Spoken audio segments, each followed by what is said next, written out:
G'day lads, the Test Your Metal update. How are you feeling about it? Is it too little too late, or something just in time? To be fair, as I've always been, it is very, very late. A year too late. A year and a half too late. But it did bring back a substantial amount of players to the game. That is, if you can call a surge from 2,000 players to 9,000 players substantial. But that did come back. These events are things that games should be launched with, especially if they're a live service. Almost every live service, and that includes gacha games, has these monthly events that supply a boost of materials you need for crafting. And we use crafting very loosely here in Darktide. And those games are the popular ones, by the way.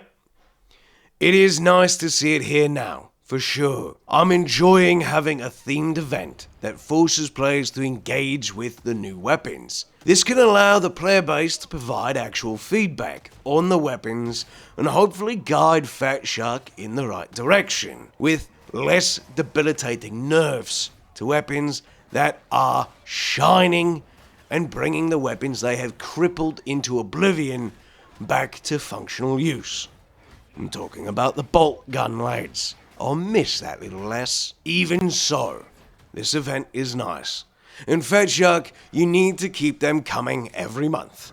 And I know, Fatshark, you have issues with coming up with new, cool things that you can provide the player base that don't cost them real-life dosh. We don't need to keep buying Aquilers for skins that, we're seeing no return in investment from skins to, updates.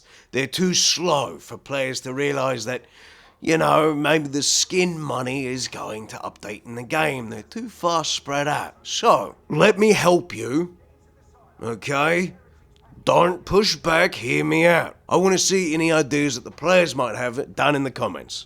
So here's mine. So to help you keep events coming, here's some ideas and rewards you can provide at the end of each event.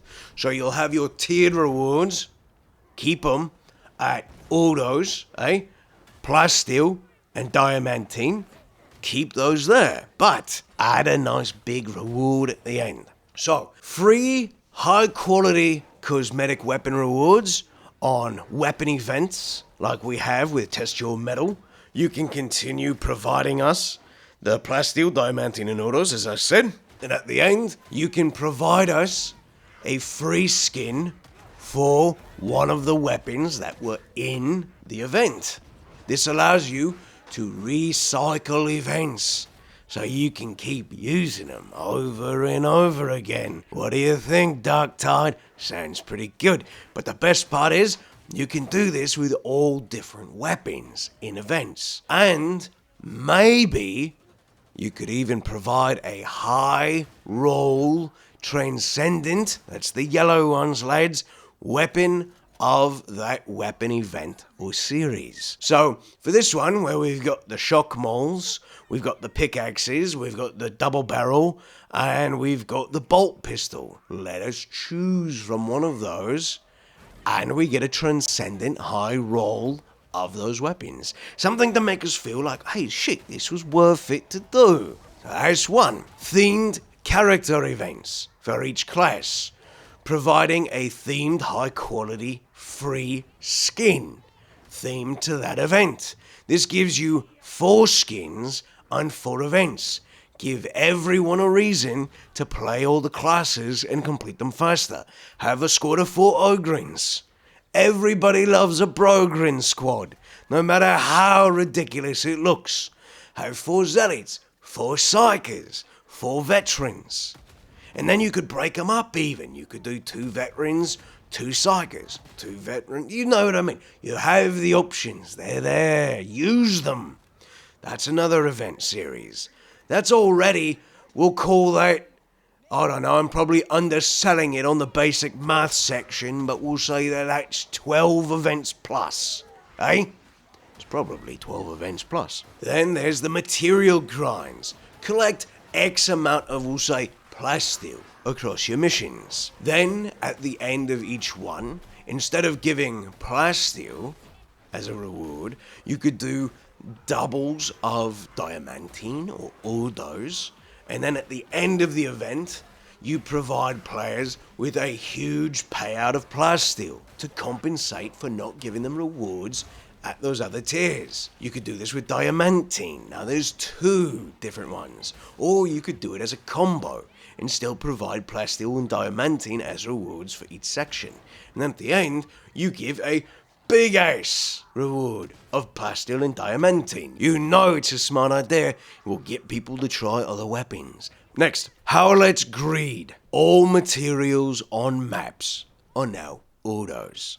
We get plasteel and diamantine for each stage of collection, starting at 2,500 for each, going up by 500 at the end of every stage. And at the end of this, you could provide a blinged out, oh god, I can't believe I just said that, a gilded armor set of our choosing for our class. So a gilded veteran set, a gilded zealot, a gilded psyker, and a gilded ogrin. You could make them Howlet themed, where it's chains and rings and earrings and golden pauldrons and I hate Howlet. You can't make me like it, but you could do this. That would make it for an interesting themed character. Now you've got these new armors that they're able to wear because they went and did this Howlet Greed thing, and it gives you the ability to use it over 4 times. Then once you've gone through it all 4, you do new designs on the gilded skins. Okay? Grow the library. Collect X amount of scriptures or grimoires. Upon collection, maybe a new skin for a weapon, or a weapon offer, or materials, because we all know we struggle with wanting to collect grimoires or scriptures.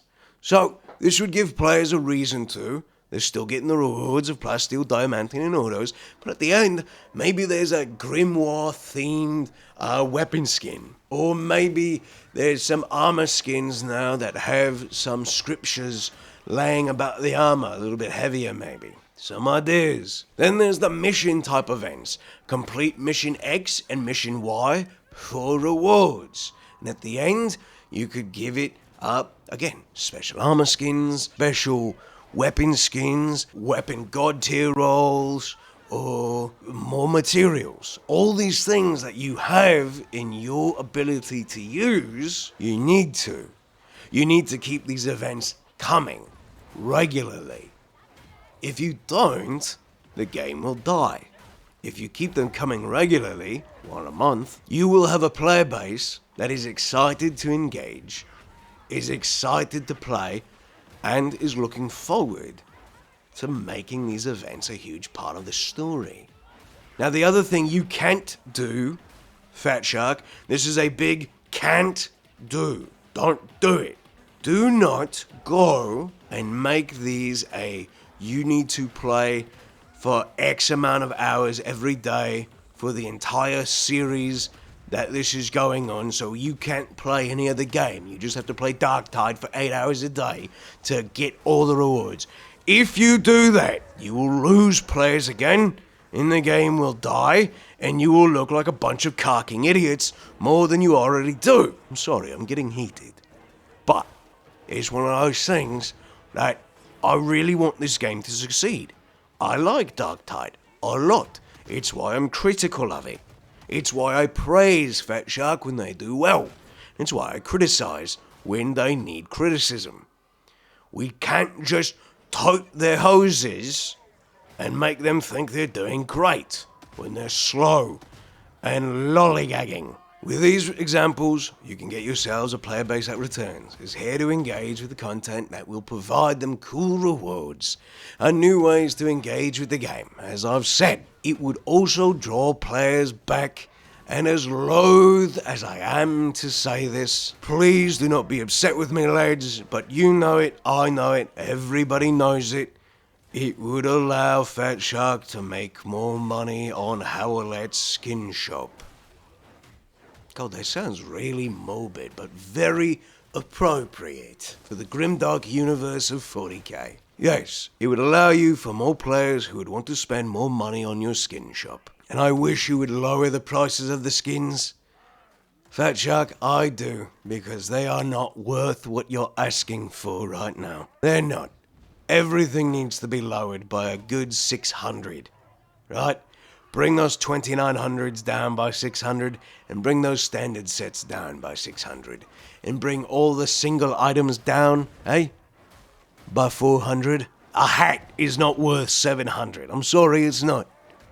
It's not. You have too many clipping issues for things to be that costly. Too many. Too many. Those are my thoughts on how you can make these events continuous and get more players to keep coming back and engaging and being a part of your game. So your game's not dead. So you have a reason to keep developing it. So you have a reason to keep making new things. So you have a way to get more money. So you can keep developing the Karking game. I think you need to hear this one, lads. Now, lastly, much as I will lend a semi-generous hand to you, Fatshark, in that maybe you increased the spawns of elites on non-high intensity or shock troop gauntlets, so players can complete this event, it can feel like a bit much when you see that Las light show flipping past your head. It isn't crippling or entirely damaging, but when you do those high intensity and shock troop gauntlets, you feel it more than usual. And don't get me wrong, I like it. It feels chaotic. It feels deadly. It feels like I'm on a suicide mission as a right proper penal unit under the guidance of an inquisitor. And I will say, lads, I don't know if you've heard this happen to you yet or not, but I didn't blink for an entire 20-minute match. At least I don't think I did. My eyes hurt when I was done. I hope after this event things revert. But if it is now a purposeful change, it might not be the direction you want to keep, Fatshark. For now, I am seeing a lot of people who feel that Combat Director needs to lay off the AMASEC at all hours of the day. But with that, lads, that's it for today. Thank you so much for watching. Thank you so much for joining me. Cheers. Shout out to the patrons. Thank you for supporting the channel on Patreon. There's a link in the description. You can follow it there if you want to support. You can also support by becoming a channel member here on YouTube, or you can support for free by hitting like, subscribe, the bell notification, commenting, and letting me know your thoughts on how you feel about the event, the ideas I've proposed, and if you're feeling this Las Light Show a bit harder than usual. Lastly, the normal content on this channel is RimWorld and themed mod packs for RimWorld. If that interests you, go there. I'll do a lot of animated episodes and role-playing and that kind of thing, along with general gameplay through as well, the entire series. So, if you want to be there, be there. If not, no worries. See you in the next one, lads. Take care of yourselves, stay frosty, and don't quit.